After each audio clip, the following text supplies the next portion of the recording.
This is Michelle Perez, and this is my teaching outline for hermeneutics class.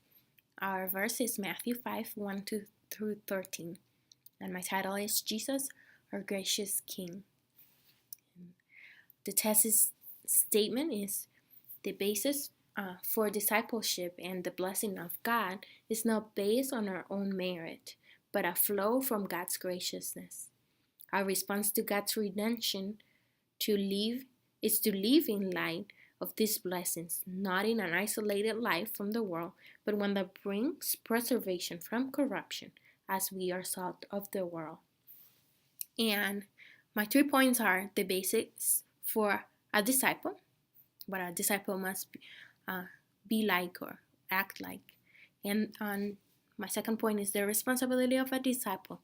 And the third point is the reward of a true disciple. And it's based on, the blessings and what a disciple must act like and what pleases God and moves him to this special blessing. And this is not just a blessing that is just it's not just be happy or having a happy life, but it is a command from the Lord to bless those that follow those things that he says in Matthew 5. And it's in look of the future kingdom that he promised, the kingdom in heaven, that is when these blessings will be truly completed and total, because will be conformed to the image of God, and there will be true comfort and peace and justice in heaven, in the greater kingdom that is not in this world. And that's point number 2 is the responsibility of a disciple, and that is to be the salt that preserve the world from corruption. And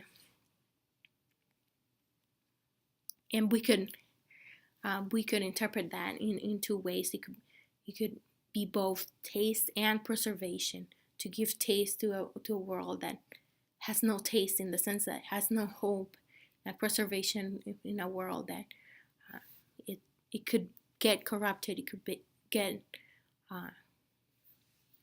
defiled by sin and by unrighteousness. And point number 3 is the reward of a true disciple. And we know that a true disciple, and this will be based on the main verse, that is that those that blessed are those that have a pure heart, because they will see God. And I believe that a disciple must have this pure heart and is in practice of the commands that he already gave. And those that have this pure heart will get to experience and know God in different ways, will see God in a sense, because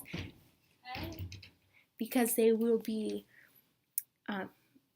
in an everyday life, have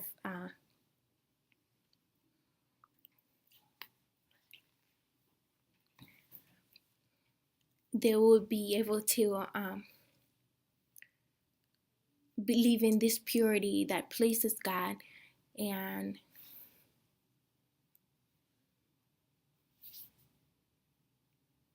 like they will not be in bondage, and they will be able to be living away from disobedience, and that we cannot see God in this way, and it will be ultimately complete in heaven when we actually get to see God's face. And this is a great promise for all those that want to be true disciples of the Lord. And how did I get all this information? How did I come to all these conclusions? And what helped the most was the fact that I read a good portion of Matthew, starting from Matthew 4 all the way to Matthew 7, and that gives you the whole perspective of it. And also reading different commentaries from Logos and using the tools there, it really helps to give big picture idea of the passage and not just into what the small portion is.